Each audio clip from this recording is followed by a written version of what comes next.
Hello friends, welcome back to my YouTube channel. तो friends, अगर आपने भी इस वीडियो का थंबनेल देखकर इस वीडियो पर आपने क्लिक किया है तो इसका मतलब ये है कि परसेंटेज आपकी भी प्रॉब्लम है। तो डोंट वरी, क्योंकि आज हम इसी प्रॉब्लम का सोल्यूशन निकालने वाले हैं। तो आज के वीडियो में हम यह जानेंगे कि परसेंटेज के क्वेश्चन को आसान से भी आसान तरीके से किस प्रकार से हल करेंगे। तो अब ज्यादा बातें ना करते हुए इस वीडियो को शुरू करते हैं। तो वीडियो के अंत तक बने रहिएगा ताकि परसेंटेज का एक भी पॉइंट आपसे मिस न हो जाए। तो चलिए इस वीडियो को शुरू करते हैं। तो आज का हमारा पहला क्वेश्चन है, किसी संख्या के 30% का 15% 18 है तो संख्या क्या होगी। मतलब हमारा क्वेश्चन कह रहा है कि मान के चलते किसी संख्या का 30% का 15% अगर 18 है तो वो जो संख्या है वो क्या होगी।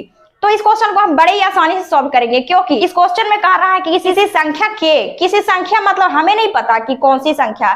तो जब हमें कोई भी संख्या नहीं पता होता है तो हम क्या करते हैं, हम सीधे सीधे उसे x मान लेते हैं। तो देखिए, किसी संख्या, हमें वो संख्या नहीं पता, तो माना कि कोई संख्या क्या होगी, x होगी। तो किसी संख्या के, तो हमारा संख्या क्या माने हैं, x माने हैं। के 30%, इसके 30%, के मतलब या फिर का मतलब होता है गुना, तो इसलिए हमने इसमें गुना दे दिया। तो x गुना फिर उसका 30% का दे दिया है, का 15% क्या है, 18 है, मतलब कि 18 के बराबर है। अब देखिए, इसे ध्यान से समझिए। कहा था किसी संख्या का, हमने संख्या क्या माना था, x, हमने लिख दिया यहाँ पे x। फिर इस x का 30%, अब इस 30% का भी 15% 18 है। तो अब कहता है हमारा संख्या क्या होगा, x का मतलब वैल्यू कहता है निकालने। तो यहाँ हम सीधे सीधे कर देंगे 30। अब परसेंट को हम लोग जानते हैं कि परसेंट को अगर हमको भिन्न में बदलना रहता है तो 1/100 करते हैं सीधा सीधी।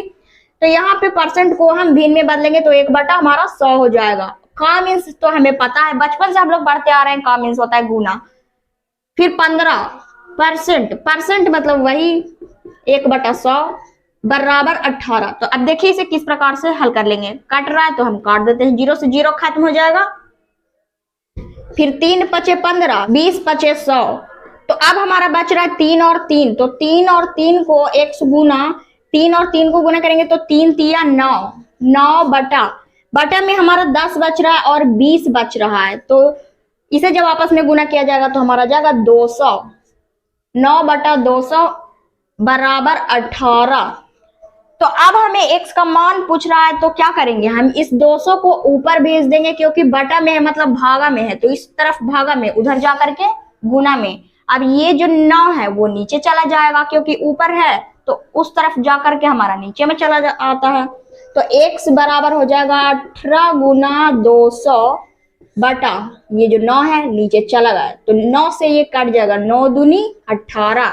तो x बराबर ये हमारा 2 है, और 2 को जब 200 से गुना किया जाएगा तो हमारा आ जाएगा 400। तो x बराबर हमारा वैल्यू निकला 400 है हमारा ऑप्शन नंबर डी। तो इस तरह के क्वेश्चन को हम बड़े ही आसानी से सॉल्व कर सकते हैं। आई होप कि आपको ये समझ में आया होगा। तो अगर ये समझ में आया तो अब सेकंड क्वेश्चन पे फटाफट चलते हैं। आगे हमारा सेकंड क्वेश्चन है, एक संख्या में 42% और 28% के बीच 210 का अंतर है, इस संख्या का 59% क्या है। ऑप्शन में है 900, 420, 885 या नन ऑफ दीज। मतलब किसी संख्या में 42% और 28% के बीच 210 का अंतर है, मतलब 42% और 28% के बीच का जो अंतर है वो 210 के बराबर है। तो वो जो संख्या है, जो हमारा संख्या निकलेगा, उस संख्या का 59% क्या होगा, यही हमारा क्वेश्चन कहता है। तो इसे हम बहुत ही आसानी से सॉल्व करेंगे। तो देखिए हम इसे किस प्रकार से सॉल्व करते हैं। सबसे पहले एक संख्या में 42% और 28% के बीच अंतर 210 का है। कोई संख्या हम मानेंगे जब भी क्या हो जाएगी, x हो जाएगी। फिर कहता है इसके 42% और 28% इसके बीच का अंतर। अब आपको पता होगा कि अंतर मीन्स होता है घटाव, आपको तो पता ही है अंतर मीन्स घटाव।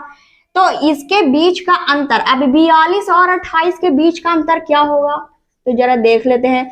तो यहाँ जब माइनस इसको करेंगे 14% निकल के आया, 14% हमारा निकला क्या, 42 और 28 के बीच का अंतर कितना निकला? 14%, जो कि किसके बराबर है?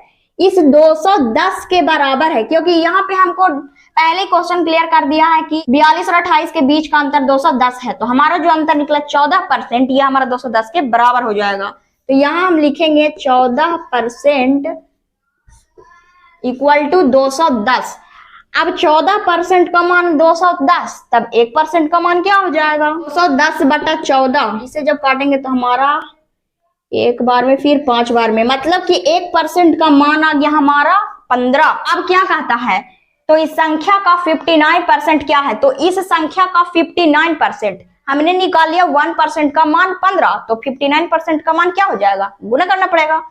तो यहाँ 59% इक्वल टू हो जाएगा 15 गुना 59। तो इसे जब आपस में गुना किया जाएगा तब हमारा निकलेगा 885, जो कि हमारा बिल्कुल राइट आंसर है। तो देखिए क्वेश्चन को सिंपल भाषा में अगर समझे तो हमारा क्वेश्चन में कहा था 42 और 28 के बीच का अंतर 210 है, तो हमने अंतर निकाल लिया, जो हमारा निकला 14%। तो 14% हमारा 210 के बराबर हो जाएगा। तो 14% का मान 210, तो 1% का मान क्या हो जाएगा? 15 हो जाएगा। तो 1% का मान हमारा निकल के आया 15। तो अब कहता है कि इस संख्या का 59% क्या है? तो इस संख्या, हमने जो संख्या माना उसका 59% क्या होगा? तो 1% का मान हमने 15 निकाल लिया, तो 59% का क्या हो जाएगा? हमने सिंपल 15 से 59 को मल्टीप्लाई कर दिया, जो कि हमारा निकला 885, जो कि हमारा ऑप्शन नंबर सी में है। यही हमारा आंसर है। तो आई होप कि मैंने आपके डाउट को क्लियर कर दिया होगा। तो क्यों नहीं, इसे रिवीजन करने के लिए एक होमवर्क का भी क्वेश्चन ले लेते हैं। तो चलते हैं होमवर्क के क्वेश्चन पे। तो आज का हमारा होमवर्क का क्वेश्चन है, एक संख्या में 68% और 32% के बीच 108 का अंतर है, तो इस संख्या का 21% क्या है? ये क्वेश्चन बिल्कुल उसी क्वेश्चन के जैसा है। अगर आपको वो समझ में आया तो आप इस क्वेश्चन का आंसर नीचे कमेंट में जरूर लिखिएगा, ताकि हमें भी पता चल पाए कि आप हमारे द्वारा दिए गए क्वेश्चन को ट्राई करते हैं या नहीं। आप इस क्वेश्चन को जरूर से ट्राई कीजिएगा, ताकि दिन पर दिन मैथ में आपका लेवल बढ़ता चला जाए। तो आई होप कि ये वीडियो आपके लिए हेल्पफुल रहा होगा। तो अगर इस वीडियो ने आपकी थोड़ी सी भी मदद की तो प्लीज इस वीडियो को लाइक कीजिएगा और हमारे चैनल को सब्सक्राइब जरूर से कीजिएगा, ताकि हमारी ऐसी ही हेल्पफुल वीडियो आप तक पहुंचती रहे और आप एक दिन मैथ में महारत हासिल कर लें। तो मिलते हैं नेक्स्ट वीडियो में किसी नए टॉपिक के साथ। तब तक के लिए नमस्कार, बाय बाय।